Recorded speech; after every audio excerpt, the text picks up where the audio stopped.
G'day guys, it's Woody here, and haven't done a video for a while. Thought I might do a video on this, whoops, nearly knocked the camera, on this detector that was dropped in for repair.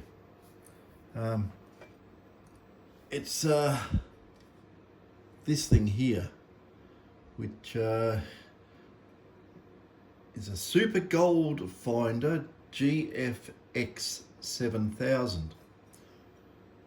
As we all know, these are from China, and oops, so we've got a nice silver sticker on the bottom of it.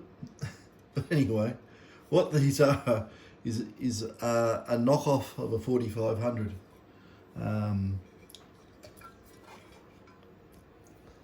And what's really interesting is that when I first turned this detector on, after I got it going, it had a fault in it, but anyway, that was fixed. I got it going, and I tell you what, it was the most noisiest, horrible sounding detector that I've ever used. It was so noisy. It was ridiculous. So I went on a bit of a expedition and did some measurements and tests, and yeah, it's definitely a Chinese detector. we'll use some very cheap parts in it. We shouldn't, but they do. Anyway, what I've got here is an old scrappy 4500 board.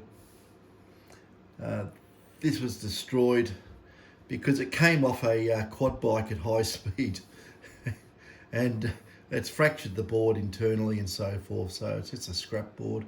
But if you have a look at the 4500 board, and you have a look at the board in this, well, I'll just undo it here, this GFX 7000. Do you think they could be a bit more original with the name, you know, GFX and 7000? Anyway,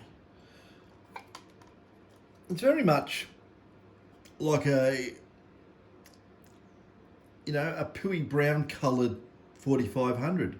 It's a disgusting colour on the detector.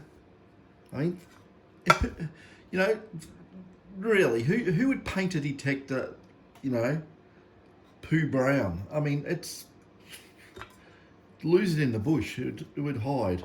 I don't know, crazy. But anyway, here's a circuit board of this thing, right? And if you go over it and measure things, it's actually a cloned 4500. But yeah, with a few bad things in there, and wrong values, and a few other little bits and pieces around. But anyway, I managed to cure it, and to my surprise, it works much the same as a 4500. It's nice and quiet. But if the Chinese are selling these and passing them off, everyone is going to crack it who gets it. It is just about unusable. The noise is ridiculous. But they can be fixed. It's absolutely dead ringer knockoff. You know? I know some years ago there was some issue. Someone from, I don't know the whole story, I'm just guessing this, but I think from memory that someone from Minelab went to China, their laptop got hacked into, files were taken there, or it was compromised the computers back at Minelab or whatever, but the Chinese got all the designs. So without the designs, you wouldn't, you know, the initial designs, you wouldn't be able to make one. I mean, look at it. Looks pretty much the same to me. Anyway,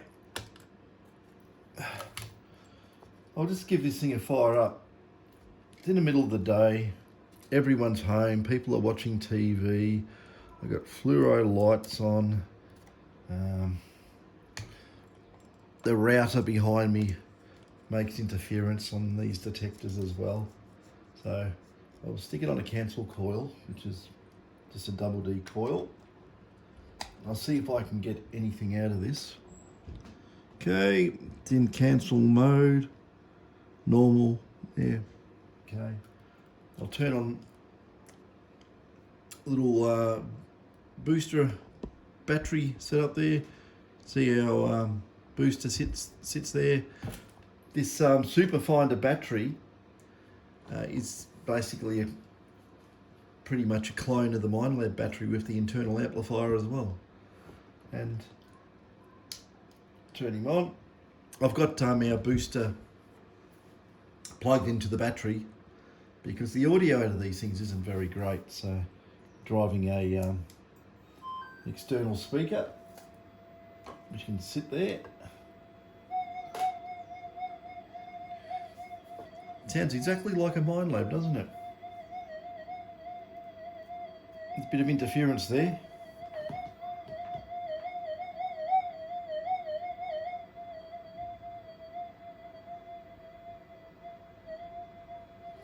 It's in factory default setting. I'll just do some test targets. I've got my coil. Whoops. My coil is up there. There it is, that white thing there in front of the painting, away from everything. Anyway, I'll leave it up there. And in normal timing, 0.1 gram, glued on a piece of wood there. There it is.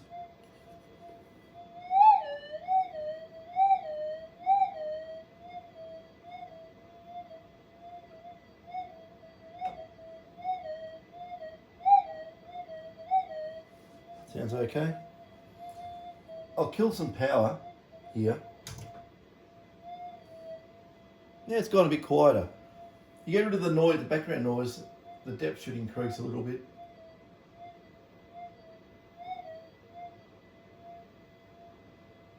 About 7 inches or so in cancel mode. I don't expect to get too much out of it. If I put it into enhance, or whatever they call it, same function, use a 0.05 gram.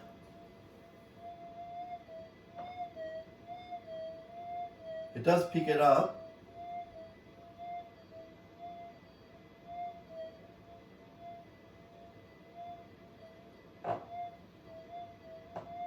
Might be a little too much noise getting into the detector for a good clear signal. But where the real test of these detectors is ground balancing. I'll put it in normal mode because that's usually the most difficult. And I'll just go from fixed in the tracking. I'll find my Kalgoorlie hot rock, nasty ironstone. I'll flick it quickly into tracking.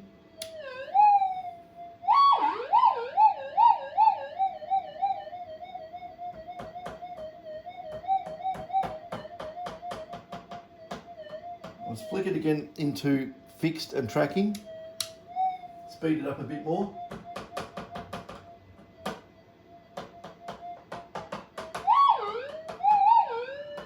Yeah, right on the edge of the coil there.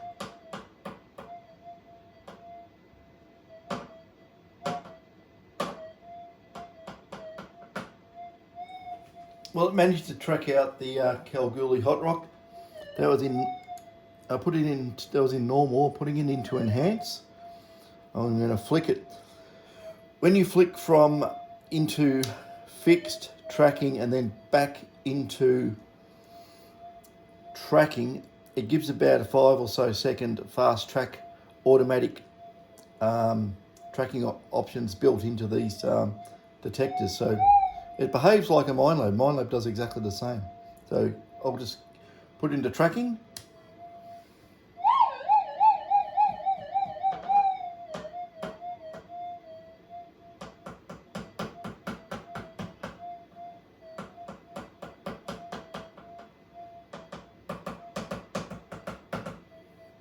Tracks it out much the same as 4500. We'll track it out. Let's put this back down. So yeah, these it's not a GFX7000. They call it that, but it's actually a knockoff. It's the Mindlab knockoff. And these are everywhere. I look on eBay. They're everywhere for sale. And I don't know how much of these things they sell, because when you get one, let's turn it off. When you get one from China, it's politely putting it's just a bucket of crap. But with a little bit of extra work, you can turn it into a really good detector. I can't fault it once it's been properly fixed up.